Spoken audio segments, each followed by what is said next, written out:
Mexicana de Instituciones de Seguros, Jorge Salomón Chida, geólogo del riesgo, Rafael Marín Cambranis, director general de análisis de riesgo de la Secretaría de Gestión Integral del Riesgo y Protección Civil del Gobierno de la Ciudad de México, y Nayeli Ruiz, del Instituto de Geografía de la UNAM. Para esta mesa modera Josefina MacGregor, directora de Suma Urbana y vecina experta en planeación de la ciudad. Buenas tardes, bienvenidos, muchas gracias a Ruta Cívica y a Ciudadanía por la invitación. ¿Cómo vamos a llevar a cabo este panel? Yo voy a ser todos ustedes, o sea, la ciudadanía, y teniendo la oportunidad de tener a 4 expertos de este calibre, ¿qué les querría preguntar yo en términos de riesgo, no?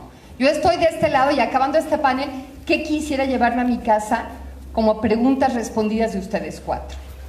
Voy a hacer nada más una muy breve introducción. Hace alrededor, después del sismo, 2 meses después, tuvimos la oportunidad en una conferencia de prensa de reunirnos con 20 periodistas y les preguntamos, ¿existe un atlas de riesgo? La mitad, justo 10 nos dijeron que sí y la mitad, justo 10 dijeron que no. Y les preguntamos qué es atlas de riesgo y ninguno pudo responder. Y eso es, creo que nos pasa a todos nosotros. ¿Cómo vamos a exigir que exista algo que no entendemos qué es? ¿O cómo vamos a ver si se cumple? ¿O cómo vamos nosotros a aplicarlo nosotros mismos? Jorge Salomón Chida, el geólogo urbano, en una presentación en la UNAM hace poco, dio unas cifras que me llamaron la atención y las voy a leer para no alterar la información. Él nos dijo: en el periodo de 2000 a 2017 se tuvieron en promedio 300 eventos por año, generando un costo estimado de 470,000 millones de pesos al país. Tan solo en inundación de Tabasco en 2007, el costo en dólares fue de 2,918 millones, cifras del Senapred. Los costos estimados de los eventos de 2017 se estiman en 331 personas fallecidas y 48,000 millones de pesos de pérdidas. O sea, estamos hablando de un ámbito que influye pérdida de vida, pérdida de patrimonio y cantidades muy superiores a las que yo estimaba. Partiendo de esto, si nosotros queremos hacer frente al riesgo, a los peligros que tenemos, el Atlas y Protección Civil. Partiendo de estas son las 2 herramientas que tiene la ciudadanía, quisiera hacerles las siguientes preguntas. ¿Existe un atlas de riesgo, sí o no? ¿Y por qué no se implementa? ¿De quién es responsabilidad el desarrollo y la implementación de un atlas de riesgo? ¿Existe una normatividad adecuada para desarrollar el atlas de riesgo y exigir su implementación? ¿Existe en México una cultura de prevención? ¿Qué pasó con la experiencia del 85? ¿Aprendimos algo o nos volvimos expertos en simulacros nada más? ¿Por qué el nivel de impunidad y por qué el nivel de afectación si estamos todos conscientes de las pérdidas que esto trae? Más cuando estamos en una ciudad donde no solo el subsuelo nos presenta peligros geológicos muy serios, sino además tenemos una sobreexplotación de agua y una corrupción del sector inmobiliario brutales. Entonces, tomando en cuenta la realidad del país y la ciudad, y las cifras que les acabo de decir, ¿cómo responderían estas preguntas? Quisiera empezar primero con el geólogo. Por favor, Jorge, para que nos indicaras tú desde la perspectiva meramente técnica, ¿cómo responderías a estas preguntas? Bueno, en la cuestión de que si existe un atlas de riesgo, yo creo que realmente no existe porque los mapas que tenemos tanto en Senapred como en los de Atlas de la Ciudad de México simplemente son mapas de peligros. Para que sea un atlas de riesgo tendría que estar en esos mapas involucrada la vulnerabilidad y exposición y, bueno, y entre otros aspectos, ¿no? Cada quien puede hacer su mapa de riesgos con tantos elementos como quiera ponerlos. En la cuestión de que si estamos preparados para la protección civil, también creo que no. Lo vimos en el sismo de 2017, creo que estamos preparados un poco durante la emergencia, pero no sabemos qué hacer antes ni después. O sea, a lo mejor algunos sí tenemos nuestras mochilitas con medicinas, agua, llaves de tu casa, algunos papeles importantes, cosas de esas. Tenemos a lo mejor la noción de que puede pasar algo, pero en general la gente no tiene identificados a qué riesgos estamos expuestos, ni siquiera únicamente hablando de sismos, ¿no? Sino a otras cuestiones, ¿no? De cuestiones sociales o algo así. La gente no tenemos identificados nuestros peligros, con lo cual podemos ver nuestras vulnerabilidades y así ver la probabilidad de riesgo que tenemos. Sí, bueno, en ese sismo de 2017 vimos que también en el después no supimos cómo reaccionar. O sea, la gente volvimos a salir a las calles, hubo asociación, pero no hubo algo tangente. De repente se intentaron sacar una ley de reconstrucción que de repente estaba, pues para mi parecer, un poco también mal, porque de repente intentaron subir los niveles de los edificios y sin siquiera checar antes el atlas de peligro siquiera, ¿no? que ya existe. Lo lanzaron así como muy al aire. ¿Cuáles eran las otras preguntas que ¿Podrías nada más para comprender un poquito mejor cuál es la diferencia entre riesgo, peligro y vulnerabilidad? Y darnos un ejemplo de cada uno para que entendiéramos un poco. Claro, el peligro es pues la amenaza en sí, ¿no? O sea, tenemos peligros a inundación, a que se nos caiga una lámpara, a que nos asalte alguien, a sismos, ¿no? El peligro es la amenaza. La vulnerabilidad es qué es lo que nos va a dar la afectación a nuestro patrimonio o a nuestra persona, ¿no? Por ejemplo, si tú usas un casco en una obra de construcción, pues eres menos vulnerable a que te caiga, bueno, tienes menos riesgo porque el casco te mitiga la vulnerabilidad a que te caiga un martillo o algo así. Y el riesgo se compone, bueno, exposiciones, cuando uno se queda tan expuesto estamos al peligro, ¿no? Por ejemplo, la zona de Chalco está mucho más expuesta a ser inundada a las zonas de las sierras, ¿no? de las colinas aquí en la Cuenca de México. Y el riesgo es lo que compone esos tres elementos por principio básico. Cuando tú mezclas, tienes un peligro, ciertas vulnerabilidades y exposiciones, con eso podemos jugar a sacar las probabilidades que nos genera el riesgo. O sea que el riesgo es una fórmula que se puede calcular. Sí, se puede calcular y tú vas jugando ahí con lo que quieras. Puedes poner qué vulnerabilidades, si quieres tener la vulnerabilidad económica, la social, simplemente en edificaciones. Tú eliges prácticamente cuál es la probabilidad de qué riesgo quieres poner, o solo riesgo a las personas, riesgo económico. Y en el atlas de riesgo de la ciudad, ¿qué nos faltaría para que pueda ser considerado un atlas realmente, en la información? Pues poner así, pues ver la vulnerabilidad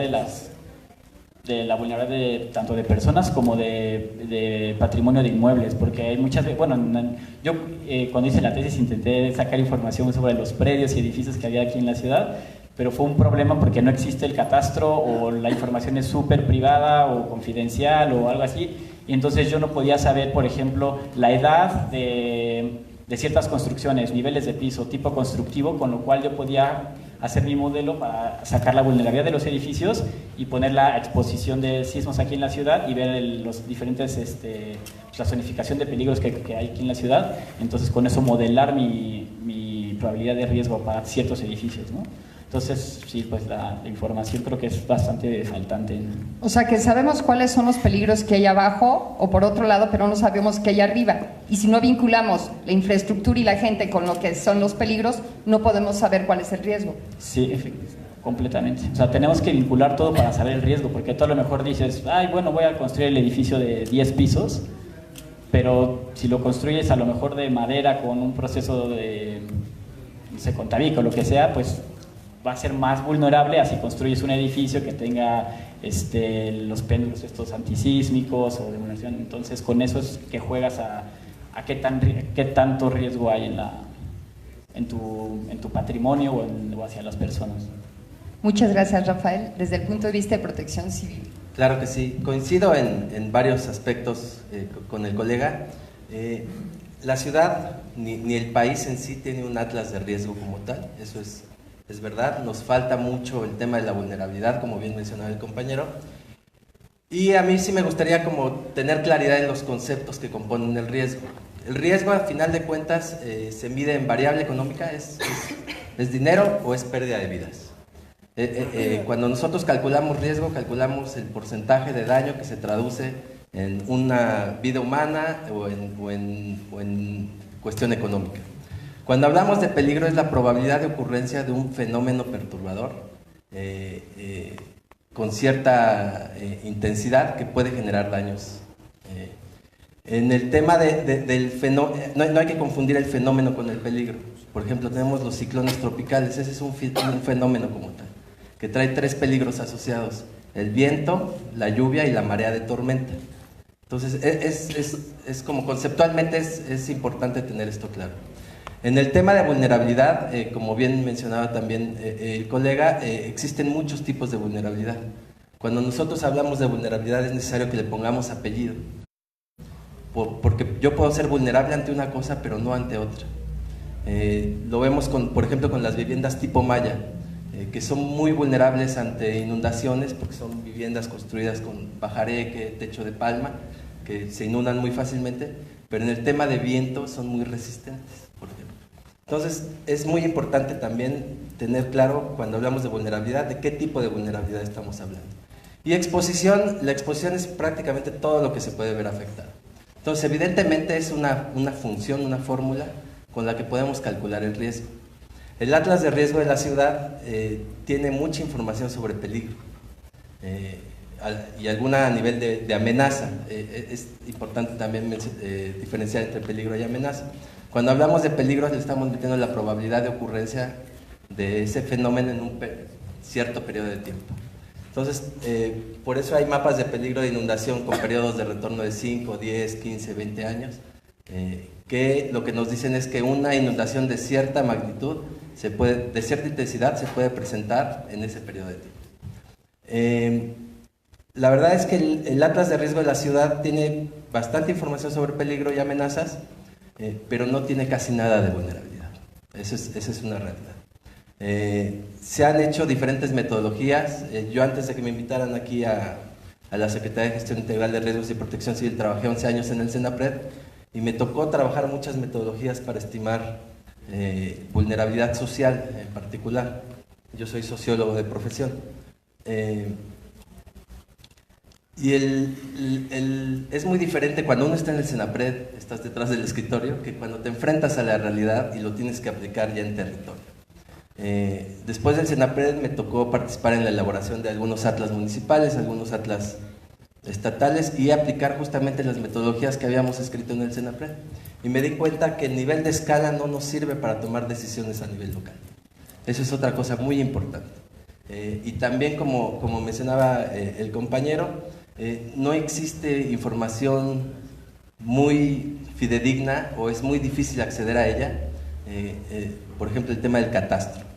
Y realmente necesitamos el catastro para poder nosotros calcular vulnerabilidad. Afortunadamente, los astros se han alineado aquí en la ciudad, y en esta semana que viene nos van a entregar el catastro la gente de finanzas para que la podamos nosotros incorporar al Atlas de Riesgo y empezar a hacer análisis de vulnerabilidad con las diferentes variables que trae el catastro, que es la antigüedad de la edificación, la altura, los niveles, el año de construcción. Entonces, con esa información vamos a poder empezar a calcular vulnerabilidad y a tener realmente un nivel de escala que le permita a la ciudadanía tomar decisiones en torno a los riesgos que le rodean. Un par de preguntas para ti. ¿De quién es responsabilidad del Atlas? La primera. Y la segunda es si piensas que hay una cultura de prevención. Por ley, el Atlas de Riesgo lo tiene que hacer la Secretaría el Sistema de Protección Civil de la Ciudad de México, particularmente la Secretaría de Gestión Integral de Riesgos. ¿Y la responsabilidad de las alcaldías al respecto? Las alcaldías tienen forma de acceder a diferentes fondos para realizar sus atlas locales. Sin embargo, las metodologías que se utilizan son similares a las del Senapred. De hecho, están alineadas, las que en su momento tenía Sedesol, después Sedatu, con las de Senapred, y el nivel de escala es similar, no permite tomar decisiones a nivel local. ¿Puede ser que haya dos entidades duplicando un mismo trabajo? No, de hecho, los atlas de riesgos que se han hecho a través de Sedatu ha sido una inversión muy fuerte del gobierno federal, que en realidad los resultados y los beneficios que ha visto la sociedad en sí, incluso los mismos gobiernos, ha sido mínimo. Los atlas de riesgo no se han utilizado para planear la ciudad. Eso es otra cosa muy importante, ¿no? No hay una vinculación entre el atlas de riesgo y los planes de desarrollo urbano. Muchas personas que están aquí me han dicho, oye, pero yo quiero saber si mi casa es segura o no. ¿A quién tengo que recurrir para decirle, enséñame el atlas y dime si mi casa no es segura? A nosotros, con mucho gusto. ¿Por encima de la alcaldía? Bueno... porque ahí es donde tiene la duda. Dice, aquí en la Constitución y en la nueva reglamentación dice, la alcaldía tiene responsabilidad del atlas de riesgo. de elaborarlo, ¿de qué? ¿Y cómo se contrapone? Porque lo que queremos es deslindar responsabilidades para saber a quién recurrir realmente como ciudadanos. La alcaldía tiene la atribución de realizar sus atlas de riesgos, pero nosotros tenemos que concentrar todos los atlas de riesgos de las alcaldías y concentrarlos en una plataforma pública, accesible, dinámica, en la que cualquier ciudadano puede entrar y ver los niveles de peligro, vulnerabilidad y exposición. Perfecto. ¿Y si la alcaldía no lo hace, ustedes toman ese rol? Tendríamos que, sí, y es uno de los compromisos tanto de la doctora como de la secretaria de Gestión Integral de Riesgos y Protección Civil, la arquitecta Miriam Ursúa, de que hagamos del Atlas de Riesgo una herramienta dinámica, pública, accesible para todos.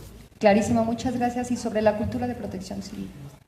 Creo que a mí me gusta mucho una frase que utilizan los japoneses, que dicen que el siguiente desastre ocurre cuando olvidamos el anterior. Como les comentaba, ya trabajé en el Senapred y uno de los trabajos que hacíamos ahí son justamente de donde salen estas cifras, la evaluación del impacto social y económico de los desastres. Estas evaluaciones lo que nos permiten es tener una memoria histórica de lo que pasa. Recurro al tema de Japón porque en el tema de memoria histórica los japoneses son muy buenos y eso no los exime de que ocurra un desastre en su país, ¿no? Lo hemos visto. Pero el poder de recuperación, la resiliencia en ese país es impresionante. La cultura de la prevención en México en general florece mucho después de ocurrir un desastre, y no debiera, ¿no? Lo mismo nos dicen ahora, se están creando miles de voluntarios para diferentes temas, sobre todo para actuar en caso de desastre, y yo lo que comento es, vamos a utilizarlos no para si ocurre un desastre, vamos a utilizarlos antes. Vamos a utilizarlos justamente en este mapeo de la ciudad, en esta identificación de vulnerabilidades a nivel local. Es parte de la idea que traemos y que queremos trabajar en el nuevo gobierno. Perfecto, muchísimas gracias. Ahora, Ángeles, desde la perspectiva de una Asociación Mexicana de Instituciones de Seguros, ¿cómo ven la ciudad en términos de riesgo?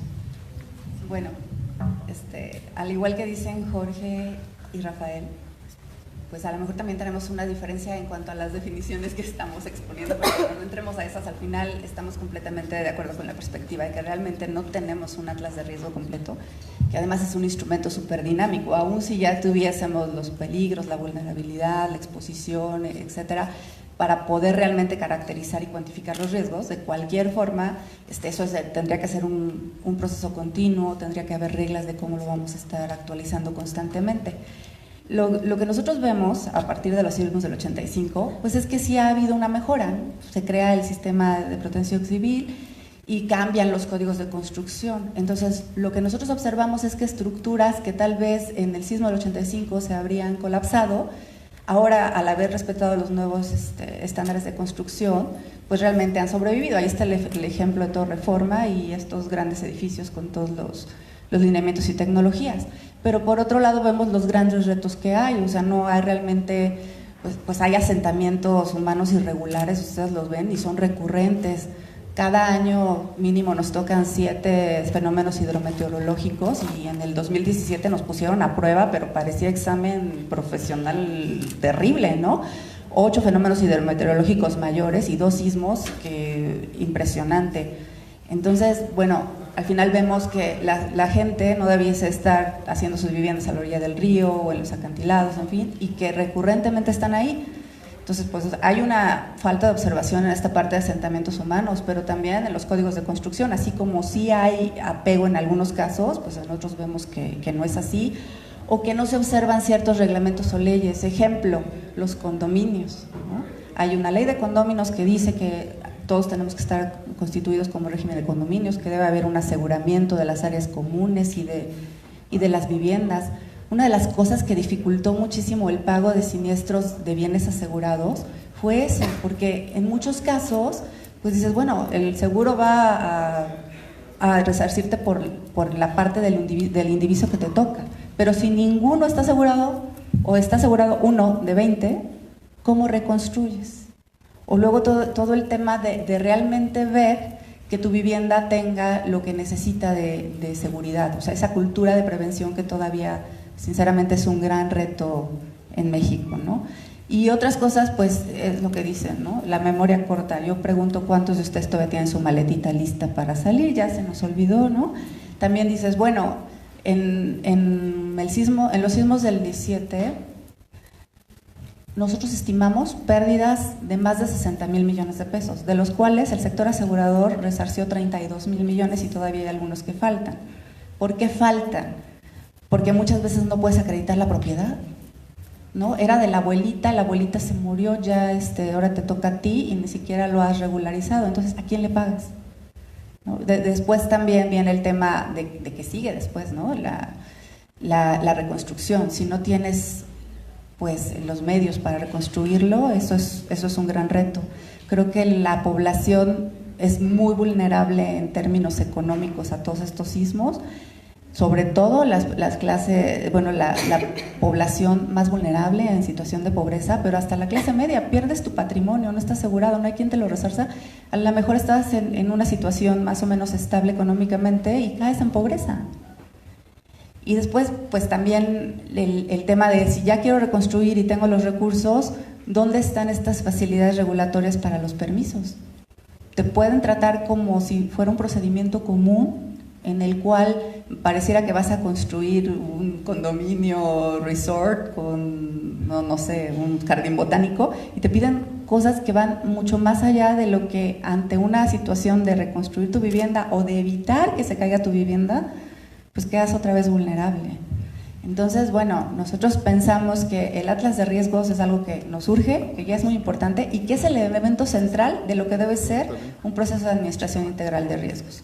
Entonces, cuando hablamos de administración integral de riesgos, hablamos primero de identificar, después de analizar, después de ver qué podemos evitar, qué podemos reducir, que esto es la parte más de prevención, y después de eso, qué podemos transferir, qué como ciudad o como país debiésemos de saber que es responsabilidad de nuestras autoridades tener ciertos fondos para hacer frente, qué parte es la que se tiene que transferir en aseguramiento o en instrumentos financieros y qué parte es la que los ciudadanos también tienen que tomar responsabilidad.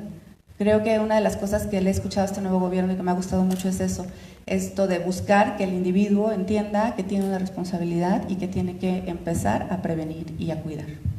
Si tú tuvieras ahorita que darles un consejo a ellos, porque quiere tomar cualquiera de ellos un seguro, ¿qué tendrían que ver, entenderle después de la experiencia de que a muchas personas no les pudieron pagar precisamente el seguro porque, por lo que platicabas de los condominios y el indiviso, etcétera? ¿Qué les pedirías a ellos que tuvieran especial cuidado para sentirse protegidos y en caso de que de alguna manera suceda un terremoto, una inundación, ellos tuvieran la posibilidad de poder cobrar un seguro? Lo primero es, si viven en condominio, hablen con sus vecinos. Y si busquen cumplir con la ley, o sea, ser unos ciudadanos responsables, constituirse como condominio, ya como una sociedad de condominios. ¿Requieren estar constituidos? Sí, bueno, por ley todos los... Sí, pero no, para que... No, en realidad no, o sea, lo que necesitarían es tener todos, pero hay que cumplir la ley. Bueno, o sea, a lo mejor no, pero tienen que cumplir. No les van a decir no te vendo un seguro si no estás en sociedad en condominio, no, eso no va a pasar. Pero hay que hacer conciencia. O sea, si todos los vecinos tienen su seguro, el indiviso está protegido en cada pedacito, ¿no? ¿En qué se tienen que fijar? Se tienen que fijar, pues que realmente si están en la Ciudad de México, si están en otro lado igual y no, pues que tengan la cobertura de terremoto. Bueno, tienen que tener la cobertura de incendio, porque siempre puede ocurrir cuando pasa un desastre esto. Tienen que tener cobertura hidrometeorológica, de terremotos, y tienen que fijarse en los deducibles y los coaseguros. Los deducibles y los coaseguros lo que hacen es que seas copartícipe de tu riesgo. ¿De qué se trata? De que cuides tu casa, le des mantenimiento, que veas qué problemas tiene, que estés de alguna manera siendo tu propio gestor de tu riesgo.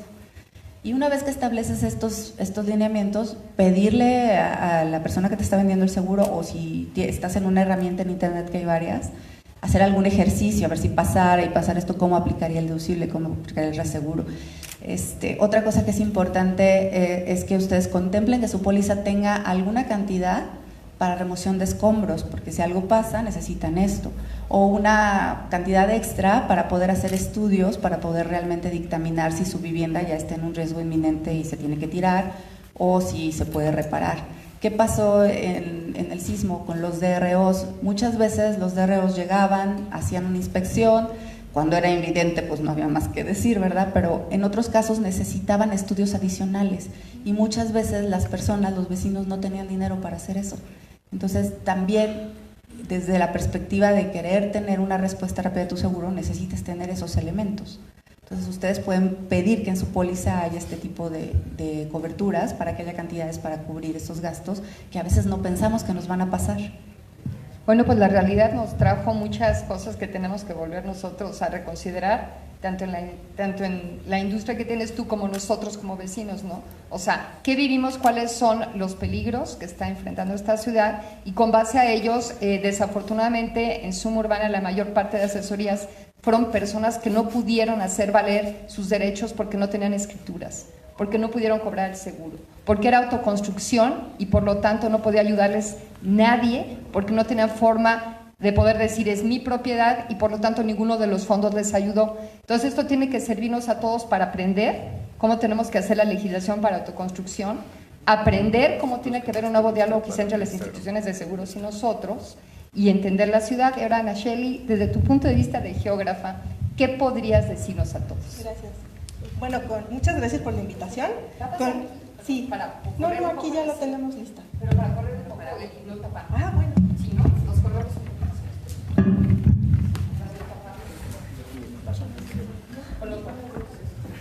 sí, ¿verdad?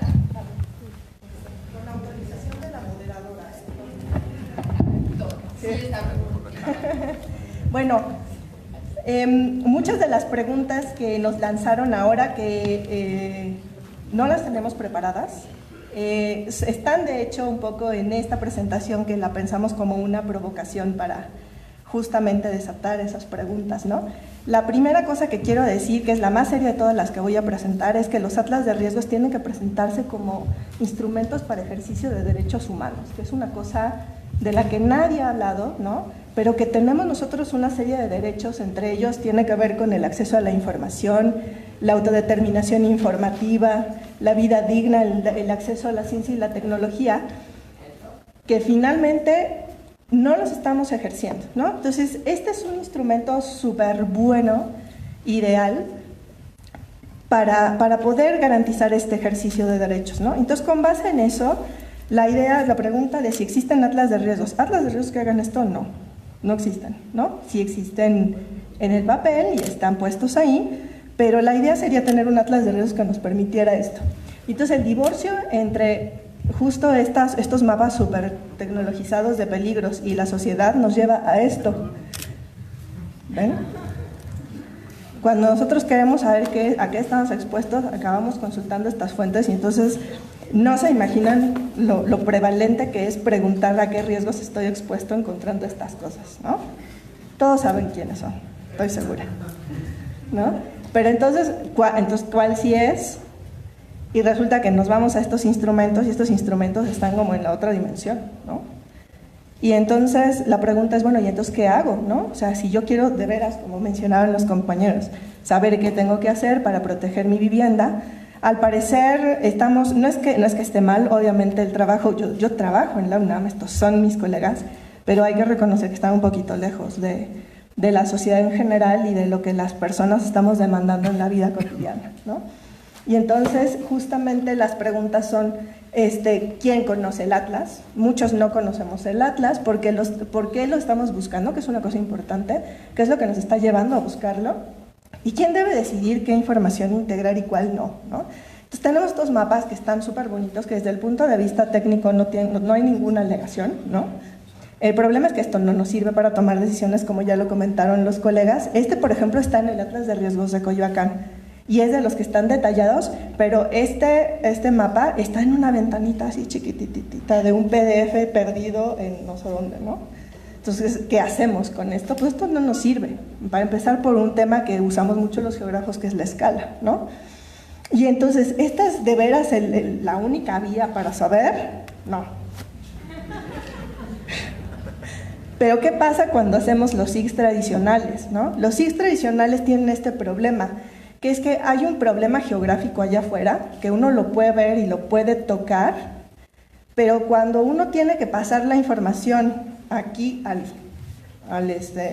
a la computadora, acabas con una cosa que no necesariamente te hace una referencia directa al problema que tuviste allá afuera. Y entonces te quedas así como, bueno, ok, ¿no? ¿Qué hacemos con eso? Y entonces para eso, una de las propuestas nuevas que estamos haciendo es hacer ciencia ciudadana, que significa generar datos desde la sociedad civil, que es una cosa en la que la organización que es la host de este evento tiene muchísima experiencia, que es justamente tratar de recuperar esta información que nosotros los ciudadanos podemos generar, ¿no? Y no es, aquí no se ve bien, pero no es una cosa que se nos ocurra ahorita. Tiene que ver con que las autoridades y los gobiernos no pueden hacerlo. Los gobiernos son la única instancia que tiene una responsabilidad en hacer estas cosas. Nosotros también podemos ser corresponsables y de hecho tenemos que ser corresponsables porque esa idea de que vamos a educar a la sociedad para que vea los mapas nunca funciona. Nosotros tenemos que cohacer los mapas, ¿no? Tenemos que estar en los mapas para que nos podamos apropiar de ellos y los podamos entender. Y justamente la idea de usar muchos datos recuperados por parte de la sociedad nos hace ser partícipes de esta generación de información para que dejemos de ser espectadores y hagamos cosas, pero con el acompañamiento de todos los sectores que puedan tener algo que decir. Y esos atlas son como este elefantito, ¿no? Cuando uno sale a la calle y ve un pedazo de la realidad, uno ve la oreja, otro ve la pata, otro ve la cola, pero así, si juntamos lo que ven todos los ciudadanos, y estos son los ciudadanos que observan cosas, finalmente lo que vamos a llegar es a una figura que nos permita tener una composición en la que todos tengamos algo que decir, ¿no? Pero no está fácil. En primer lugar, porque hacer observaciones en campo, como ustedes lo podrán ver al rato, no es fácil, ¿no? Que todos podamos ver las mismas cosas es muy difícil. Pero tenemos que empezar a hacerlo, tenemos que empezar a hacer nuestros ejercicios, ¿no? Porque una de las cosas importantes de un atlas de riesgos no es que lo entiendan los especialistas, es que todos lo entendamos. Mientras ese atlas necesita un traductor, no está cumpliendo su función social y por lo tanto todas las razones por las cuales en una democracia tendríamos que tener esta información no se cumplen, ¿no? Es horrible, pero les cuento un poco que esta es una propuesta que nosotros ya tenemos para una metodología de un atlas metropolitano, donde el punto de partida es que nuestro producto final sea algo que le sirva a alguien para tomar una decisión. A diferencia de los atlas tradicionales, que se basan en decir tu riesgo hidrometeorológico, tu riesgo geológico, tu riesgo socioorganizativo, ¿no? Lo que queremos es preguntarle a la gente, a ver, ¿para qué lo vas a usar? Ah, bueno, es que quiero comprar una casa. Perfecto. Te hago un producto que te sirva a ti para tomar esa decisión, independientemente si es de hidrometeorológico, sísmico, socioorganizativo o el que sea. Y entonces nosotros tenemos un modelito que se llama modelo basado en procesos, donde identificamos las necesidades y luego los atlas tradicionales, que son los que hacen esto, o sea, que buscan la información, la sistematizan, hacen los mapitas, está incluida, pero después de eso hay todo un proceso de consulta pública para ver si, porque esa es una cosa, la más importante de un atlas. El atlas tiene que servir para resolver un problema del territorio, no para diagnosticarlo necesariamente o para usar el diagnóstico para tomar una decisión, ¿no? Entonces, ya para acabar, los atlas participativos tienen la idea de mostrar la información de una manera completamente diferente y a nivel de calle, o sea, no con esta manía que tenemos los geógrafos de poner los colores desde arriba, sino ver algunos de los problemas a nivel de calle justamente para que tú sepas cómo protegerte a ti, cómo proteger a los demás, cómo proteger tu propiedad y cómo vivir mejor en tu barrio, que es una cosa que los atlas de riesgos también tienen que hacer. Los atlas de riesgos tienen que hacer para que nosotros vivamos mejor, no solo para que tengamos acciones de prevención o de respuesta a desastres. ¿Sabes lo que quieres? Pídelo. ¿Tienes lo que necesitas? Tómalo. ¿Quién además de ti sabe lo que quieres y necesitas? Es como si vas al doctor y le dices, doctor, cúreme, ¿qué tienes? Pues no sé. No se puede. Tenemos que decirle al doctor qué nos pasa, ¿no? Y el doctor como especialista tiene que saber procesar eso y darte un diagnóstico y darte una serie de estrategias para poder resolver el problema, ¿no? Entonces, para eso, en abril vamos a lanzar una campaña de una consulta digital pública para saber lo que la ciudadanía está pensando sobre su riesgo y sobre los atlas de riesgos. Los vamos a lanzar con 3 hashtags: Vulneralópolis, que el reconocimiento de nuestra debilidad cimenta nuestra fuerza. Y con estos otros dos, cuéntame tu riesgo y gestiona tu riesgo. Esta campaña pública se va a lanzar en abril, vamos a tener resultados como para septiembre, y la idea es recuperar puntos de vista diversos, múltiples, por parte de muchos ciudadanos, sobre cuál es su acercamiento y su necesidad de información geoespacial sobre el riesgo, y tratar con eso de fundamentar la necesidad de cambiar las políticas públicas de atlas de riesgos. Pero no haberme pasado de... No, no, para nada. Antes de que te me vayas, tengo un par de preguntas. Sí. Cuando dices, tenemos una propuesta, ¿quiénes somos nosotros? ¿Quién la tiene? ¿Y a quién se la van a presentar? Bueno, son dos propuestas. Nosotros ya trabajamos en un atlas metropolitano que hicimos para el Instituto Metropolitano de Planeación de Guadalajara. ¿Como Instituto de Geografía? ¿O Sí, como quién? Sí, como Instituto de Geografía de la UNAM. Sí. Y esa propuesta viene desde la UNAM a través del Instituto de Geografía. El Instituto Metropolitano de Planeación nos pidió la consultoría para hacer su atlas metropolitano porque querían hacer una cosa diferente, y lo que les diseñamos, que estamos a punto de entregar los informes, es la metodología para hacer esto que les estoy comentando. Obviamente, al ser un atlas metropolitano, está orientado a muchos más usuarios que a los propios ciudadanos. Es que el punto es que cuando uno habla de un atlas de riesgos, en realidad siempre tiene que decir un atlas de riesgos para qué y para quién. Entonces, si tú eres protección civil, necesitas información técnica, necesitas modelos predictivos, es absolutamente necesario. Pero si tú le presentas los modelos predictivos y los mapas, por ejemplo, de los más técnicos que hay, ¿no? La aceleración sísmica con periodos de retorno y eso, pues a los ciudadanos no nos dice gran cosa, ¿no? Entonces, la metodología propuesta es una metodología segmentada para usuarios de distintas necesidades, de distintos perfiles, con distintos conocimientos de información geográfica y de geotecnología. Bueno, ese es uno. Y el otro es este proyecto, no sé si vieron al principio de la presentación que había una referencia a un proyectito de PAP que se llama Proyecto PAPIT. Ese es el fondo que tiene la UNAM para financiar proyectos dentro de la propia UNAM. Estos hashtags y esta campaña de consulta pública es un proyecto que financia la UNAM como parte de los programas anuales de investigación, pero que nosotros estamos orientando a un tema en el que combinamos teorías de divulgación de la ciencia con participación ciudadana, con teorías que tienen que ver con el diseño gráfico también y los usos sociales y políticos de la información geotecnológica. Ok, entonces Shelley nos está diciendo que la UNAM está haciendo un gran esfuerzo ahora porque tengamos un atlas de riesgo que entendamos y que sea para lo que queremos usarlo nosotros. Sí. Quizá que no es lo mismo lo quiere usar Rafael, que Jorge, que Ángeles, que yo, que tú, no. Cada uno tiene una necesidad diferente. Para mí es muy importante, para que ustedes, el insumo más importante es la información de la gente.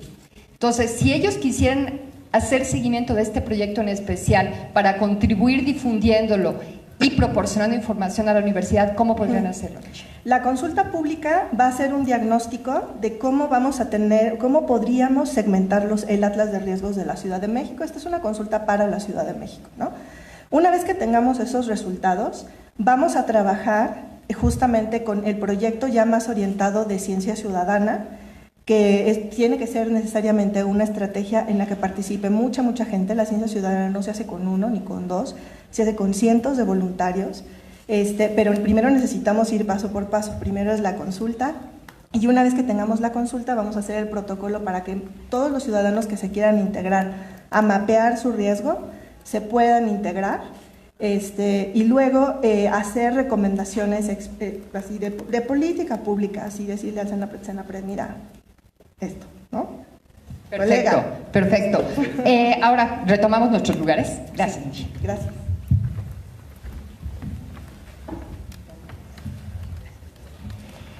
Ok, habiendo escuchado las perspectivas tan diversas, ¿no? O sea, del sector público, del sector privado, del sector académico, de especialistas, ¿qué les recomendarían a quienes están presentes? ¿Cómo abordar el riesgo a cada uno de ellos? Empezamos ahora por ti, Rafael. O sea, después de que escuchaste y tratando de dar una contestación integral, ¿qué sentirías qué le dirías a cualquiera de los que está aquí para que se pudiera ir feliz a su casa y le pudiera decir a la hora de comer en la cena, hoy aprendí algo diferente de protección civil y creo que vale la pena implementar esto? Sí, Voy a empezar un poco con el atlas de riesgo que nos encontramos cuando llegamos a la administración. Ese atlas no era más que un repositorio de información cartográfica que no le permitía al ciudadano tomar decisiones, como ya lo mencioné. Tenías ciertos fenómenos, podías prender las capas, ni siquiera había un tutorial para que el ciudadano pudiera saber dónde le tenía que picar para prender las diferentes capas. A mí mismo me costó trabajo cuando llegué. ¿Y qué es lo que estamos haciendo? Estamos pensando que el atlas de riesgo debe estar conformado por módulos, como muy bien comentó aquí la colega Nayeli. No, el atlas de riesgo no lo utiliza, toda la información que trae cargada el atlas de riesgo no lo utiliza toda la gente, ¿no?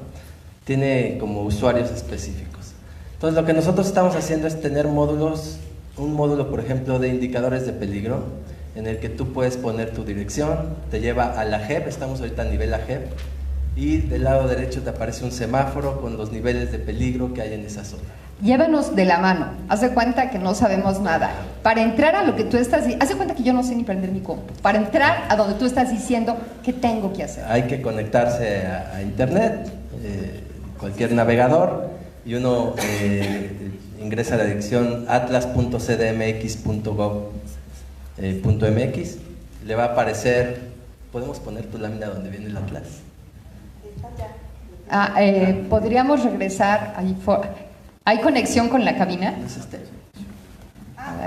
quieres regresar? Sí, a la lámina. No. Aquí. Ok. Entonces entramos a esa dirección y te aparece esto, ¿no? Justamente. Esto te aparece. Entonces, justamente está el módulo de indicadores a nivel AJEP. ¿Qué es el AJEP? El AJEP es el área geoestadística básica. Es un nivel, un agrupamiento de manzanas. Todavía no llegamos nosotros a nivel de predio, como les comentaba, porque no tenemos el catastro, pero la intención es llegar a nivel de predio. Les decía, ingresan, le dan clic ahí donde dice indicadores a nivel AJEP y automáticamente les va a aparecer un mapa con todos los AJEPs que hay en la ciudad. Si ustedes ponen su dirección, es que tendrías que estar conectada a internet. No está conectado. Lo que pasa es que estamos tratando de darle los pasos, paso por paso, porque seguro muchos de ustedes que han preguntado van a querer llegar a casa a hacerlo. Y yo voy a decir que dijo, no. Entonces yo quiero la dirección, quiero AJEP, quiero entender qué es AJEP, quiero entender que ese AJEP son un grupo de manzanas. Así es. Aunque no pueda ver mi casa ahorita porque eso viene luego por el catastro. Cuando abra ese AJEP, ¿qué es lo que voy a ver? Sí, por ejemplo, nosotros hemos visto que algunas colonias tienen varios AJEPs, luego un AJEP puede conformar varias colonias. Ese es el problema un poco de escala, todavía. Cuando yo me posiciono sobre un AJEP, sobre un polígono, tal, me va a aparecer un semáforo en que me va a decir mi peligro sísmico es alto, mi peligro por inundaciones es bajo, medio, un semáforo como tal. Y además viene una parte donde dice información, al ladito del semáforo. Si yo le doy clic en información, me va a llevar a infografías o a material que me va a permitir saber qué es el fenómeno, qué es lo que puedo hacer antes, durante y después, y demás. Entonces, ese es un módulo muy enfocado a tratar de conocer los peligros, todavía no los riesgos, los peligros, a los que estaba expuesto en la zona donde habito. O donde quiero comprar una casa, yo digo, voy a comprar ahí, vamos a ver qué pasa, ¿no? Efectivamente. Y entonces me meto a la AJEB y ya entiendo, ese AJEB está sujeto a qué tipo de peligros puede ser, si es barranca, puede ser deslave. Sí, vienen ahí calculados 8 peligros, me parece. De hidrometeorológicos viene desde lluvias, inundaciones, granizo, viene deslizamiento de laderas, viene sismo, y no me acuerdo. Un excelente primer paso en términos de protección civil, saber dónde vivo o dónde estoy. Los peligros a los que estoy expuesto, dónde vivo, o dónde voy a comprar, o dónde trabajo. El segundo es este de monitoreo de fenómenos. Este módulo lo que hace es que utiliza la información que publican las instituciones encargadas de monitorear los diferentes fenómenos. Por ejemplo, el radar meteorológico. Entonces yo puedo prender el radar meteorológico y verlo en ese módulo en tiempo real. Puedo ver, por ejemplo, el semáforo de alerta del volcán Popocatépetl y trae 2 cámaras en las que yo puedo verlo en tiempo real, si hay alguna exhalación o demás. Si quiero información más detallada, le doy un clic y me lleva al boletín que publican todos los días el CENAPRED. Tengo un módulo incluso de contaminación ambiental, donde vienen las estaciones que miden los contaminantes y te va cambiando el semáforo dependiendo del nivel de contaminación. Tenemos las estaciones hidrometeorológicas. Cuando está lloviendo vamos a saber en qué puntos. No son muchas todavía las que tenemos integradas a este módulo, pero son 16 me parece las que tenemos. Le doy clic en donde está el pluviómetro y me va a decir cuántos milímetros están lloviendo en ese momento. Puedo poner yo periodos de tiempo. Puedo poner hasta las rutas de tráfico, por ejemplo, porque le montamos ahí lo que es el Waze, ¿no? Entonces, si yo prendo la capa de Waze, me va a aparecer esa información. Perfecto. Y por último, de análisis de peligros y exposición, que es el repositorio de información cartográfica donde viene toda la información, pero la ventaja es que ya se puede descargar. Toda la información es pública, toda la información es abierta, la puedes descargar en formato Shape o en GeoJSON. Son formatos para utilizar en sistemas de información geográfica, pero que te permiten bajar las capas y tú poder trabajarlas al nivel o a la escala que puedas, ¿no? o que necesites. Muchas gracias, Rafael. Ya nos dio él un primer enfoque de qué podemos hacer como ciudadanía en general. Ahora, Jorge, quien quiere enfocar el riesgo, pero digamos que va a ser, tenemos aquí gente del Congreso, legislación, ¿cuáles son herramientas ya un poco más técnicas o elementos más técnicos que debería conocer? ¿Y dónde puedo obtener esta información, Jorge?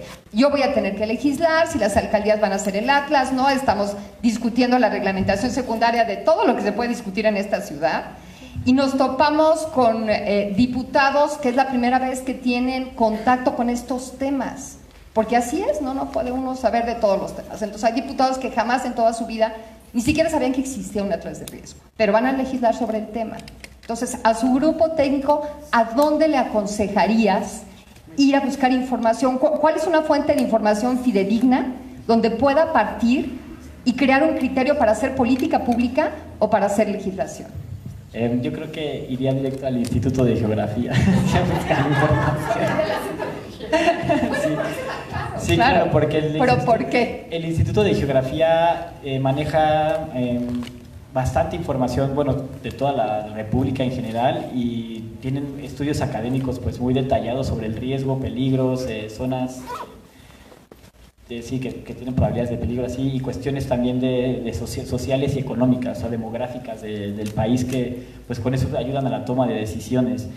También iría al Instituto de Ingeniería, porque también tienen muy buenos muy buena documentación y estudios sobre modelamientos de si llega a fallar el drenaje profundo en la Ciudad de México, qué pasaría, ¿no? Entonces de ahí pues puedes tú pensar qué hacer, ¿no? Como de tomador de decisiones, si urbanizar un área, si desurbanizarla, reubicar o tener un planeamiento más hacia futuro. ¿Qué otra información? Sí, pues, fuentes de páginas importantes que creas que se pueda recurrir, más técnicas pero importantes para las capas, por ejemplo. ¿Quiénes producen como ingenieros reconocidos información que está disponible públicamente? Públicamente... Como la que vimos en el taller, por ejemplo. Sí, bueno, pero eso es muy nuevo porque a mí no me tocó cuando estaba en este desarrollo, pero los de cartocrítica fue un mapa que me parece excelentísimo. O sea, la información que ellos tienen también para cuestiones para sociales, porque te indican puntos donde asaltan o dónde están las estaciones de metro más peligrosas, cruces peligrosos para los ciclistas, para los peatones. Entonces tú también con eso pues, puedes llegar a tener información tanto para tomadores de decisiones políticos como ciudadano local, a saber cómo manejar tu vida y mitigarte del riesgo, o sea, y reducir tus vulnerabilidades, que eso es como lo principal, lo que preguntaban la pregunta que hiciste, Rafael, sobre la protección civil.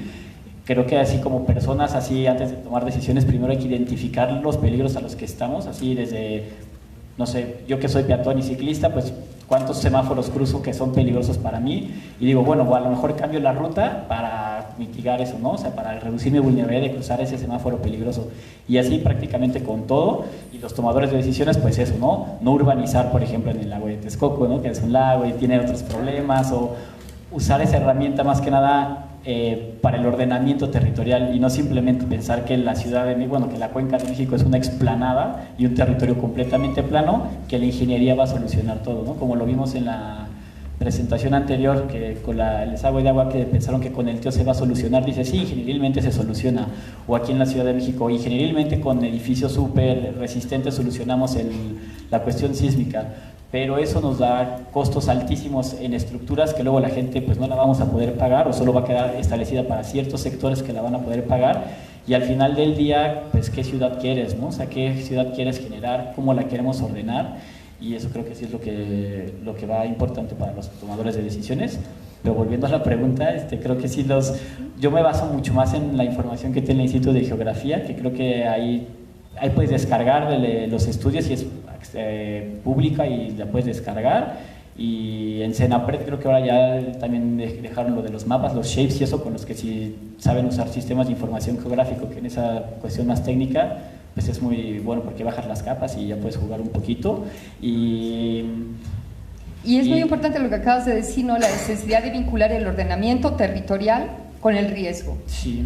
Porque comentaba algo muy interesante, ¿no? Mucha gente dice, oye, pero aquí podemos construir un edificio de 70 pisos porque existe la ingeniería. Sin nada más que la población que vive ahí es una población que no va a poder pagar un departamento de $2 millones porque esa ingeniería es costosísima. Claro. Entonces tú tienes que construir para tu población, no para tu proyecto de ciudad de un grupo de desarrolladores, sino para la población que habita y evitar desplazarla, ¿no es así? Sí, completamente. Yo creo que cuando o los tomadores de decisiones dejen de pensar primero en la cuestión económica y se pongan a pensar en la cuestión humana y comunidad, creo que van a empezar a cambiar las cosas. O sea, se va a tomar la decisión de ordenar la ciudad como queremos, ¿no? Que tenga áreas verdes, que tenga agua, que no nos estemos preocupando que si pusieron la calle invertida mal o algo así, o que la necesitamos cambiar porque si no nos vamos a quedar sin agua, sino decir hay que recuperar lagos, hay que tener ríos, hay que hacer una buena gestión de recursos naturales de lo que nos aporta la cuenca en sí y no estarla explotando y no intentar hacer ciudades gigantes porque nos dejan dinero simplemente. Perfecto, gracias. Ángeles, desde el punto de vista de la industria de seguros, ¿cuál sería tu consejo en términos del uso de atlas de riesgo para la población? Ok, bueno, también me gustaría robarme un pedacito de la pregunta. De lo que quieras, Jorge. Claro que sí. En cuanto a los legisladores, ¿no? Sí, Creo perfecto. que, a ver, somos el país número 23 en exposición a fenómenos naturales, ¿no? Estamos rodeados de mar, tenemos de todo, ¿no? Volcanes, terremotos y demás. Entonces, pues la verdad es que lo que nos hace falta es una política al más alto nivel, una política pública de administración integral de riesgos. ¿Por qué? Porque eso le va a dar fuerza a todo lo que hemos estado hablando en este momento, ¿no? Como que eso es lo principal. Después ya desde el punto de vista del aseguramiento, creo que habría que dividir un poquito, ¿no? También que hay que invitar a nuestros gobiernos a participar en la parte de aseguramiento. Hay parte que sí es importante que sea el gobierno el que tenga este tipo de programas de aseguramiento, que dé ciertos apoyos a la población. Un ejemplo, el FONDEM tiene una parte, es el Fondo para Atención de Desastres, esto es a nivel país. Ellos tienen una parte muy pequeña que es para vivienda. La mayoría de lo del FONDEM va a infraestructura y para poder acceder a esos recursos se necesita que los estados se aseguren y que cumplan con ciertos parámetros. Para la parte de vivienda, con este incremento en todos los desastres que estamos viviendo y la vulnerabilidad de nuestra población por los asentamientos irregulares, por los códigos de construcción y todo lo que ya hablamos, pues al final esos recursos cada vez van siendo menos suficientes, ¿no? Entonces realmente un esquema en el cual uses esos recursos para asegurar cierto nivel de ayuda para cuando ocurran las cosas a la población más vulnerable, eso es muy importante. O para apalancar programas de aseguramiento que podrían estar como en otros países vinculados, por ejemplo, al predial, que eso además ayuda a que se regularice el predial, porque muchas veces parece que el valor de la vivienda es 3 pesos cuando ya vale 9 y no se ha hecho esta regulación. Entonces eso también debería de ayudar.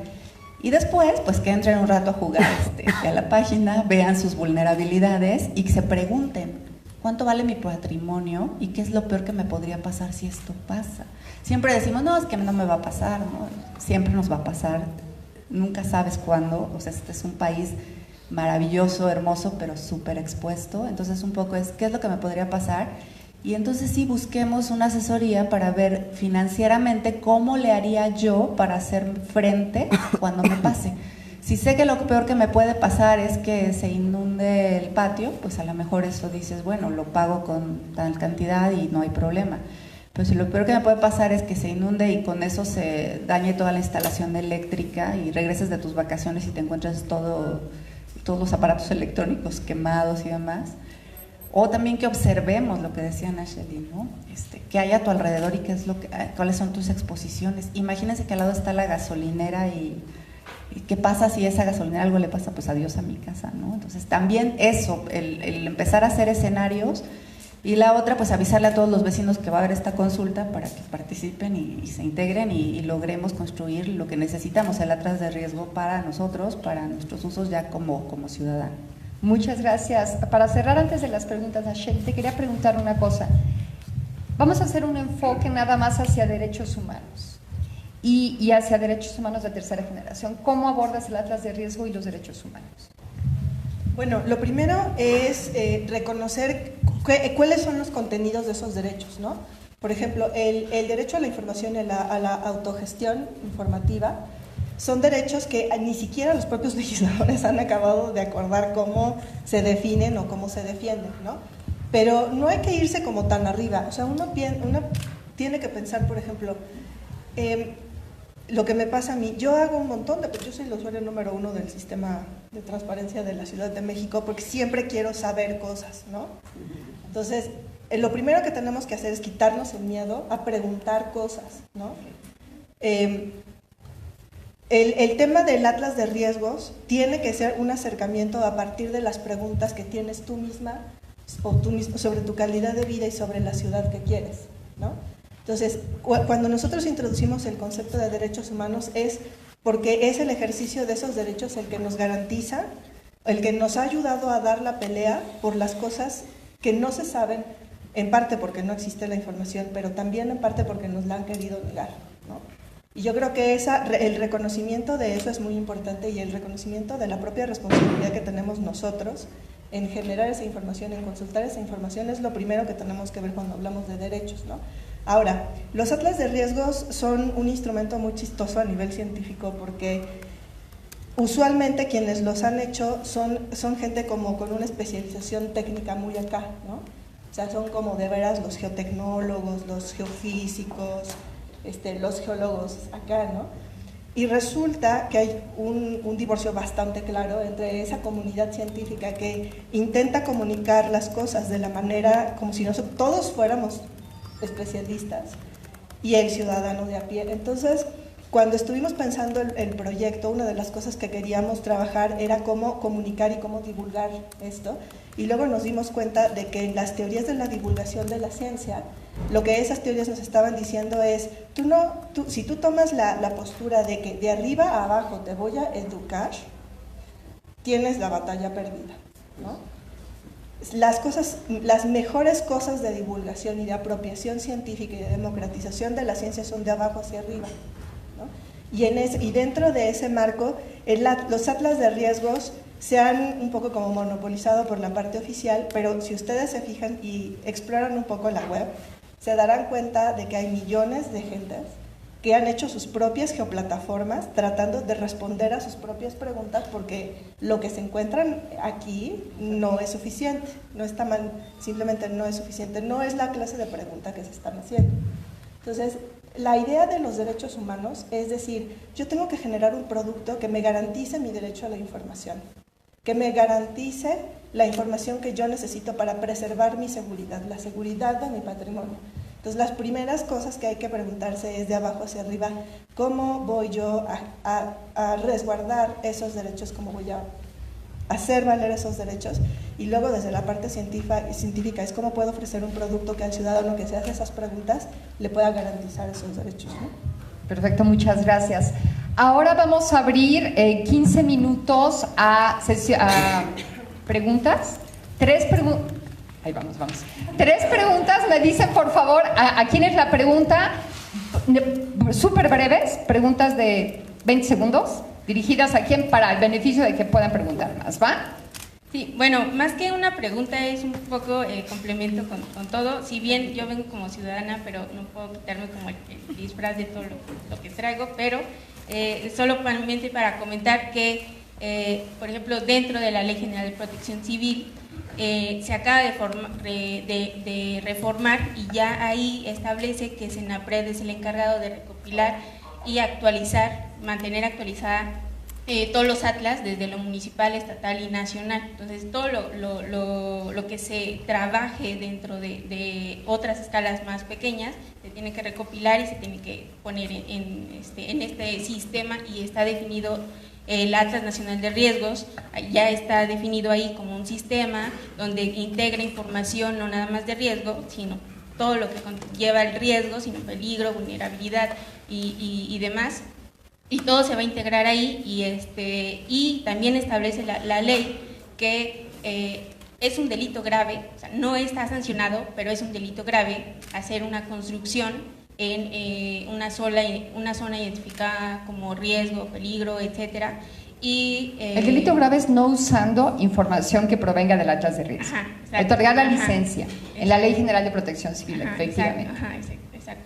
Entonces, bueno, también un poquito como comercial,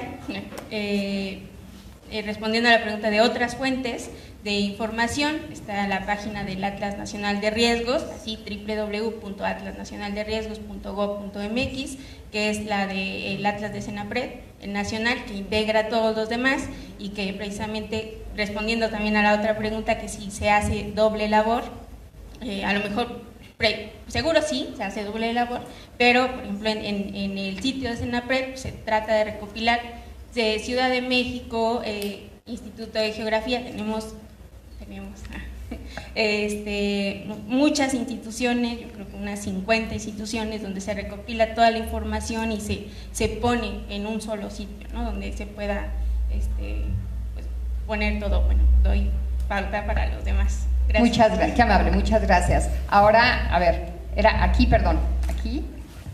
Ahorita nada más, acá el señor, sí. Sí, buenas tardes.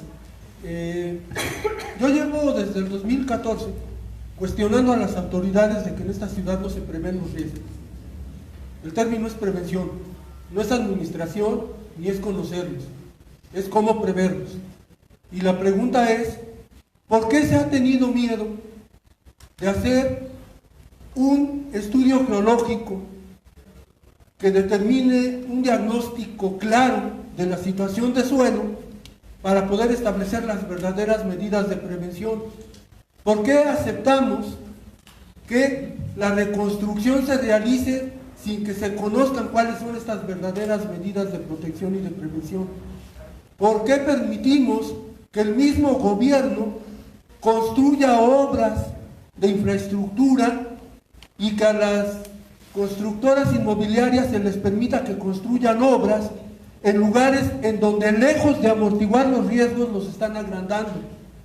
Esa es la disciplina que no han aprendido nuestros gobernantes en el afán de darle prioridad a la creación de riqueza sobre la prevención de riesgos. Entonces, por eso la pregunta de por qué se está aceptando este tipo de situaciones. Y la otra, ¿por qué se permite la censura cibernética para accesar a la información? Porque efectivamente información hay mucha, pero en internet no la encuentras. Y no la encuentras porque hay censura. Y hay censura porque esta información está clasificada, porque nos tratan como neófitos que no tenemos derecho a conocer la información real, porque podemos crear caos. Y entonces esta situación también, ¿cómo evitar caer en esa situación de que la ciudadanía puede provocar caos si se informa? Gracias, perfecto. La siguiente persona que tenía el micrófono. Sí, adelante. Hola, buenas tardes. Mi nombre es Vania Salgado. Rafael, me gustaría saber qué tanto colabora la Secretaría de Gestión Integral y Protección Civil con el Instituto de Geografía. Espero no equivocarme, pero siento que hay un proyecto alternativo de Atlas de Riesgo en la Ciudad de México. Y dos, quisiera saber cuál es el plan para llegar al Atlas de Riesgos verdadero. Se reconoce al principio que no existe más que un mapa de peligros, y habló que ya recibirán información del catastro para poder vincular la información sobre la seguridad estructural. Entonces, ¿cuál es el plan? ¿Para cuándo vamos a tener a nivel oficial un Atlas de Riesgos verdaderos de la Ciudad de México? Ok, una más porque la primera fue comentario, no pregunta. ¿Quién tenía el micrófono? Es que, perdón, la orden la llevan las personas que nos están ayudando, apoyando con los micrófonos. Sí, adelante, por favor. Gracias. Bueno, yo quería preguntarle también a Rafael si nos podrías explicar un poco sobre el asunto este de que les van a dar la información del catastro. ¿Cuándo estarían publicando la vulnerabilidad y qué es exactamente lo que van a hacer con la información del catastro? Perfecto, Rafael, por favor. Bueno, vamos a comenzar por la última pregunta. Catastro, la Secretaría de Gestión Integral de Riesgos y Protección Civil la próxima semana tiene planeado firmar el convenio con la Secretaría de Finanzas. Ya se mandó para ellos para sus observaciones, nosotros hicimos lo propio y ya la próxima semana se debe estar firmando este convenio. En cuanto recibamos la información y la empecemos a procesar, yo estimo no más de un mes, mes y medio en la que ya esté disponible esa información pública, Perfecto. ¿no? Sí, gracias. En el tema del Instituto de Geografía, hemos tenido ya varias conversaciones con el Instituto de Geografía. Hay algunos atlas de alcaldías que hizo justamente el instituto, la doctora Clemencia. Con ella hemos tenido también varios acercamientos. La verdad es que el nivel de detalle del atlas de riesgo de la alcaldía de Tlalpan es muy bueno. Incluye ya algunos factores de vulnerabilidad a bastante nivel de escala muy bueno. Entonces, también la idea es firmar un convenio de colaboración con el Instituto de Geografía. No sé en qué proceso vaya, la verdad, es un área que no está a mi cargo, la parte de los convenios. Ya cuando se empiece a trabajar en la parte técnica seguramente yo entraré. Hemos tenido reuniones con algunas asociaciones civiles también para el tema de generar un módulo participativo en el Atlas de Riesgos, en el que la ciudadanía suba la información que nosotros podamos procesar y publicar también. Gracias. Y por último, en la parte de la prevención, justamente una de las iniciativas que se está tomando en cuenta es tener dictámenes de congruencia. Por un lado está el dictamen de cambio de uso de suelo, por otro está el dictamen de impacto ambiental, el de impacto urbano, y ninguno de ellos es vinculante. Entonces, ¿qué es lo que pasaba? Si nosotros decíamos una opinión negativa, pero CEDUBI decía que era positiva, pues se iban con la positiva y ya no tomaban en cuenta la de protección civil. Lo que se está planeando justamente es que sea un dictamen de congruencia, un solo dictamen, que si alguna de las tres partes, sea SEDEMA, sea CEDUBI o sea la Secretaría de Gestión Integral de Riesgos, no está de acuerdo, no se permita realizar este tipo de construcciones. Porque justamente lo que estamos nosotros pidiendo es que se evite construir el riesgo. ¿No? Es uno de los procesos principales de la gestión integral de riesgos. ¿Para cuándo esa propuesta pudiera ser ley? Se está trabajando en la Agencia Digital de Innovación Pública. Está trabajando en una ventanilla única en donde los solicitantes van a ir a ingresar esos papeles y se está trabajando en toda la metodología. No tengo el dato exacto del Perfecto, muchas gracias. ¿Alguien que quisiera ahondar en cualquiera de las tres preguntas, sino para pasar al siguiente Perdón, y yo pregunté bloque? El plan para terminar el plan de riesgos. ¿Cuándo un verdadero plan de riesgos? Atlas, ¿no? Atlas, perdón. Sí. Teniendo el catastro, nosotros lo empezaríamos a procesar. Vamos a utilizar diferentes variables del catastro para calcular exclusivamente lo que es vulnerabilidad física de los inmuebles. Entonces, un atlas de riesgo nunca va a estar terminado. Eso es algo muy importante. El riesgo es dinámico y cambia día con día. Pero sí podemos tener un avance ya muy importante en lo que es vulnerabilidad. Yo estimo que a finales de este año debemos de llegar a nivel de catastro, nosotros, a nivel de predio. Gracias. ¿Alguien que quisiera añadir algo o seguimos con el siguiente bloque? Pues contesto la pregunta comentario Sí. del primer participante. Sí existen y hay varios estudios geológicos sobre el suelo de la Cuenca de México, pero creo que la cuestión es que seguimos con esa cultura correctiva y no preventiva. Siempre prima, tenemos nuestros fondos de desastre y todo, de cuestiones financieras, pero siempre prima la corrección y no la prevención. ¿Eso por qué? La verdad, no sé qué los tomadores de decisiones que piensan sobre eso, porque se ahorra mucho dinero preveniendo que lo otro. Y creo que ya. El siguiente bloque de preguntas. Buenas tardes, mi pregunta es rápida para Ángeles y es en relación a lo que hablabas de los seguros, la importancia para los condóminos de tener un seguro y cuál es su relación en el indiviso que habías comentado hace rato. Perfecto. Gracias. Atrás, por favor. Sí, ¿por qué no se pueden conocer los estudios científicos del subsuelo? El Comité Científico de Reconstrucción los han hecho. Hay miles de familias que fueron afectadas por fallas geológicas, hundimientos y grietas, y hay una contradicción muy fuerte con la autoridad y los geólogos también, o sea, los geólogos de la propia UNAM, algunos irresponsablemente que nos parecen, están diciendo que sí se puede construir ahí. Ya hay ejemplos en donde se han construido casas nuevas y nuevamente han tenido fallas. Entonces, ¿a quién creerle? Porque el problema está que la gente de repente le dice un geólogo que sí se puede hacer y otro que no. La autoridad, el único elemento válido es el Instituto de la Seguridad de las Construcciones, Protección Civil. Nosotros tenemos varios casos donde hay dictámenes diferentes. Por un lado dicen que que ya no se puede reconstruir ahí, que hay que reubicar, y por otro lado que dicen que sí. Y ahora salen con estudios de mecánica de suelos, y los estudios de mecánica de suelos son a 30 metros, ¿sí? Cuando en algunos geólogos lo que dicen es que hay que hacer, donde hay fallas geológicas, hay que hacer estudios mucho más profundos. Entonces hay como una contradicción, no hay una información oficial y hay contradicción también en la propia academia y en la universidad también, porque hay intereses como encontrados también de cómo se dan estos dictámenes. Ok, gracias. La tercera pregunta atrás. Hola, buen día para todos. Mi pregunta es específicamente para el investigador Nayeli sobre la consulta digital pública que mencionaba, solamente para ahondar en mayores detalles. En cuestión de tiempo, o sea, cuándo iniciaría, cuándo terminaría y se dan a conocer los resultados, y específicamente sobre la consulta, cualquier usuario de Twitter, habitante de la ciudad o del territorio donde lo vayan a mapear, puede decir, sabes que aquí tengo una problemática, y a partir de ello van a tomar la decisión para ver si mapean ya para este atlas de riesgo.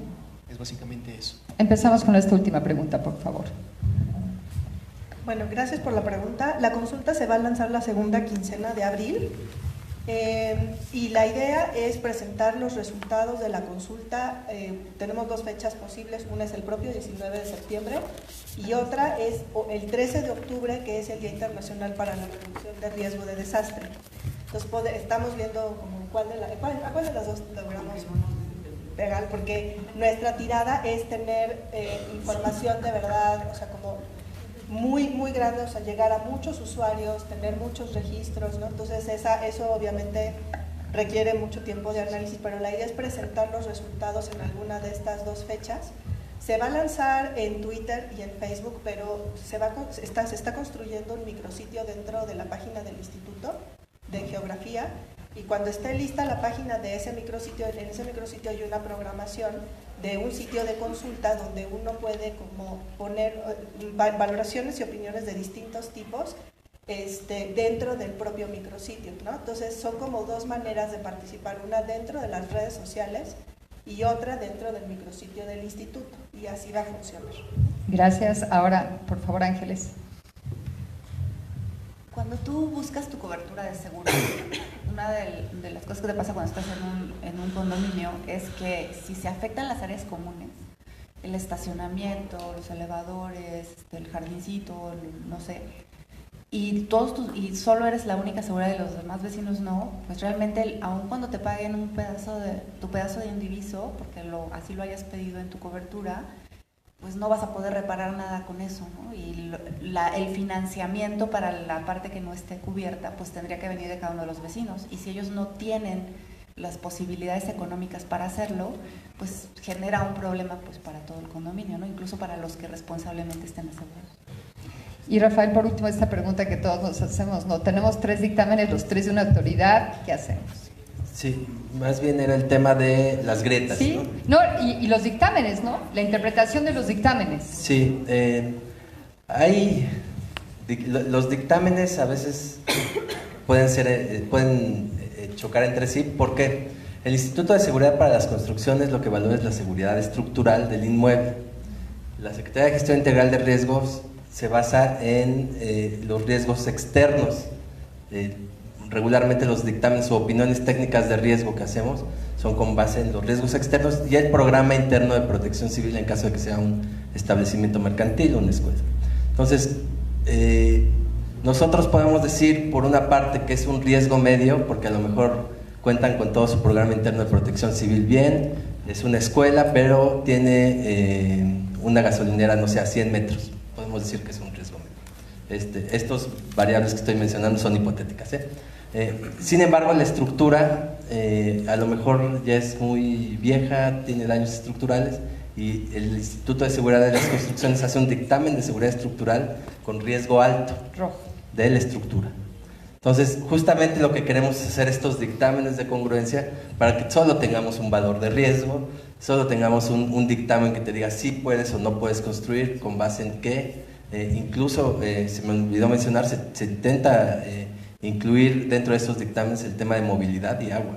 Entonces, o sea que sería muy importante. De alguna manera estamos de acuerdo con que con la forma en que se maneja ahorita es imposible tener un criterio de decisión y se busca tener un dictamen único donde las prioridades se establezcan la decisión final. Así es un poco como la figura del elefantito, ¿no? O sea, se los dejamos de tarea, como, ¿verdad? El punto es dejar de tarea que eso nos está atorando como ciudadanía y que queremos resolver. Sí. Y Nacheli, querías decir algo al respecto. Quería comentar un poco una cosa que aprendimos en el caso de Guadalajara. Ellos tienen, uno de los participantes de uno de los grupos focales que levantamos nos dijo una cosa muy categórica que aplica también para la Ciudad de México. Allá como aquí, el primer dictamen de factibilidad que se hace, lo hace el sistema de aguas, no lo hace desarrollo urbano, no lo hace el ISC, lo hace el sistema de aguas. Y allá nos decían, es que es el plomero de la ciudad el que está definiendo el desarrollo urbano, ¿no? Y eso refuerza un poco el argumento de lo que ya se dijo. El primer dictamen es de factibilidad de aguas, ¿no?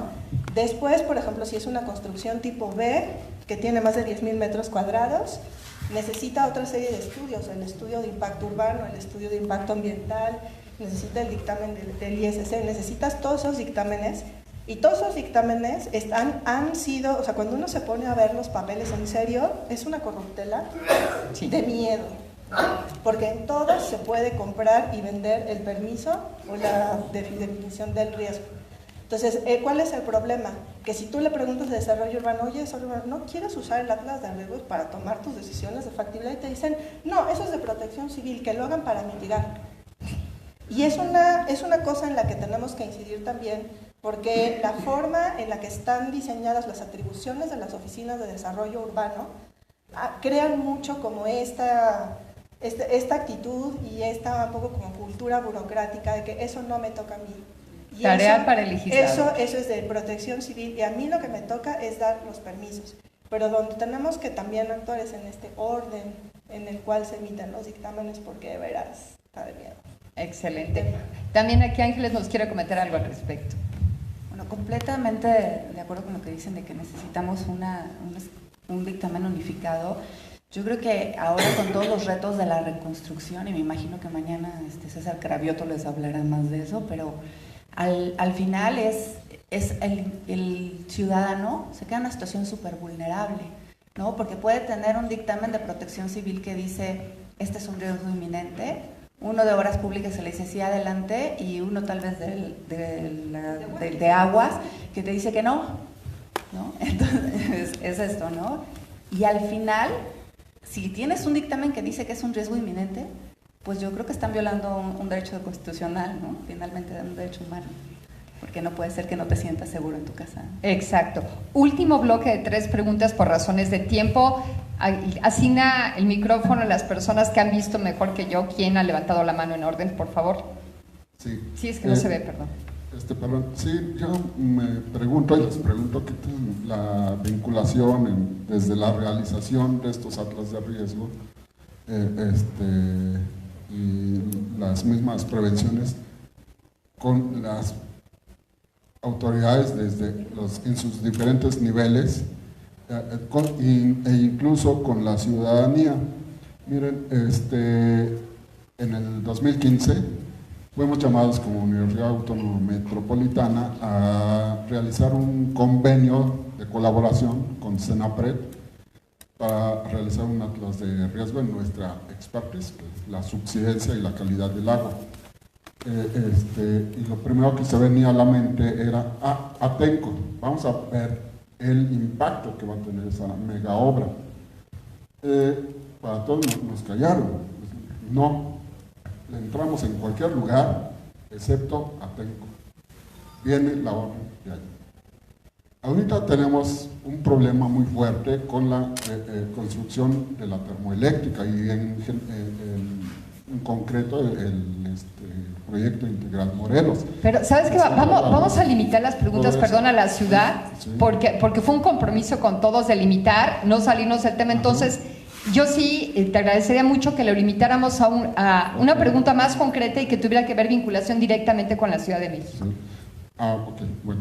Sí, no, porque es un poco, es el tema que nos trae acá, no está acotado a la Ciudad de México. Ok, eso es. ¿Cuál es la conexión, ¿no? Con este muchas compromiso? gracias, muchas gracias. La persona... Bueno, mi nombre es José Alverde y la pregunta sería, los programas de protección civil que se ingresan y que se administran dentro de las alcaldías y luego está por el gobierno central, ¿cuáles son las capacidades realmente para poder gestionar y responder con oportunidad a cada uno de ellos y que no se convierta como en este brazo corruptor de una alcaldía? Que sería una. Y la otra es el alertamiento sísmico y los programas de protección civil que hay que ingresar deben de incluir el alertamiento sísmico. Los proveedores son pocos y realmente no garantizan que la alarma funcione correctamente. Desde mi experiencia, lo que mejor funciona es la que está en el C5. Entonces, ¿cómo van a alinear o cómo podemos asegurar que esos recursos que se solicitan para invertir en el alertamiento sísmico realmente sean eficaces, que cuando realmente hay un evento funcionen estas alarmas? Gracias. La tercera pregunta. Sí, buenas tardes a todos. Yo soy Juan Andrés Rincón y finalmente frente a los terremotos estamos solos, somos nosotros y nuestra circunstancia. Eventualmente es ideal que hayamos llegado preparados. Aquí, más que una pregunta, sería un llamado en que en los espacios como este, que me parece que son dignos de aplaudir, se incorpore también la visión profesional de la comunicación. En la maestría en comunicación institucional en la UP estamos llevando a cabo un proyecto, como sé que varios de ustedes están de alguna forma trabajando en torno de estos temas, un proyecto en donde nuestra intención es fortalecer la capacidad individual para que la gente, por ejemplo, todos ustedes de alguna forma hacen una referencia a la responsabilidad de los ciudadanos, pero nosotros tenemos que saber, por ejemplo, el Atlas de Riesgo es una gran herramienta. Aquí tengo el manual que ustedes publicaron también, hacia una reconstrucción digna. Me parece excelente. Sin embargo, creo que también las personas tienen que de alguna forma estar facultadas para reconocer el riesgo, para reconocer también lo que ellos sí pueden hacer, las acciones preventivas, las acciones de protección que tienen que llevar a cabo cuando tiembla, y desde luego también saber qué es lo que pueden hacer después. Entonces, finalmente, mi pregunta sería hacia Nacheli, hacia desde luego también Ángeles y Rafael, si ustedes consideran que existe la posibilidad de que la comunicación desde una perspectiva profesional se pueda sumar a los esfuerzos que están llevando a cabo para trabajar en torno a todos estos temas. Gracias. Nos queda un minuto para cada uno para responder estas tres preguntas. Si quieres, Ángeles, empezamos por ti. Calculen un minuto, por favor. Bueno, yo creo que de nada sirve hacer y hacer y hacer si no lo comunicamos. Entonces, realmente esa es la herramienta más poderosa. ¿Cómo la ciudadanía se puede sumar a cuidar su propio riesgo o a transferir su riesgo o a estar informados si no comunicamos adecuadamente? Entonces, todo esto debe ir aparejado con la comunicación. Bueno, nos urgen comunicólogos, de hecho.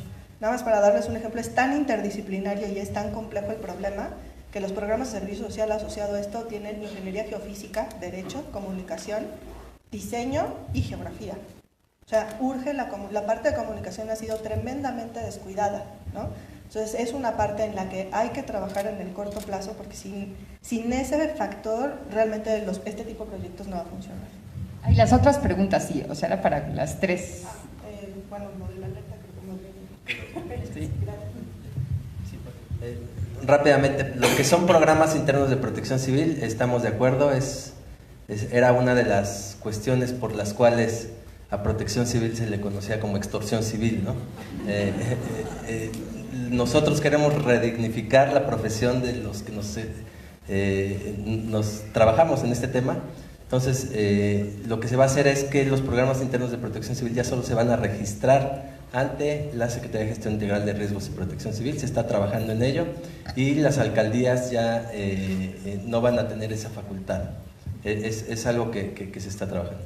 Y por último, el sistema de alerta temprana. Efectivamente existen muchos sistemas de alerta temprana. El oficial es el del C5, es el que maneja el CIRES, el Centro de Instrumentación y Registro Sísmico.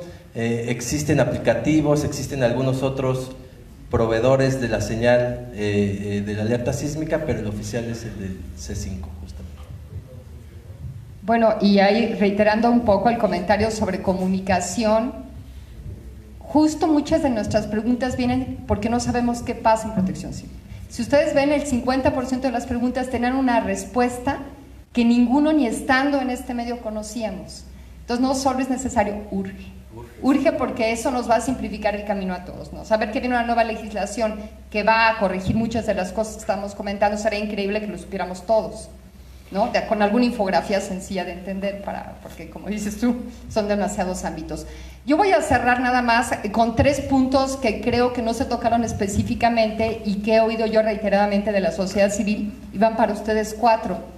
La primera, la falta de la consideración de la protección civil en la educación. Tendrá que venir desde kinder. La gente no entiende ni siquiera el concepto.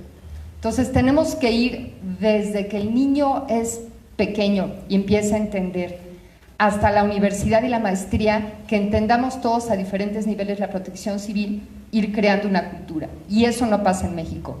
La segunda, hay muchas interpretaciones, nos hemos topado mucho en la práctica con eso, y reiteradamente se ve la necesidad de tener un órgano desconcentrado encargado del riesgo y la protección civil. El riesgo y la protección civil tienen que ir independientes de los gobiernos, independientes de las administraciones, son criterios universales, criterios únicos. Entonces sería maravilloso tener un criterio con una entidad que fuera independiente y que tuviera, digamos, una homologación de elementos. Y el tercero, hemos visto que la impunidad ha permitido que no se ejerza la protección civil. O sea, la impunidad ha permitido que no se ejerza, como dice la Ley General de Protección Civil, para poder dar el no dar una licencia de construcción basada en el Atlas de Riesgo es delito grave. Estoy citando la ley. Bueno, la impunidad ha permitido no solo eso, sino que nos vayamos mucho más allá. Entonces, tenemos que combatir dentro de este ámbito también la impunidad para poder avanzar. Gracias a los 4, yo les recomendaría a todos, hay que volver a ver, dijeron cosas muy importantes, cosas muy interesantes, yo quiero sentarme, esperamos que tengamos el video de esto, y sentarnos con calma a sacar las cosas que aprendimos todos. Yo aprendí mucho gracias a los 4, creo que todos nos llevamos tarea para la casa para hacer, vuélvanlo, compartan el video de la sesión y vean de esto qué podemos sacar para recomendación de política pública y para los proyectos particulares de cada una de las instituciones. Gracias.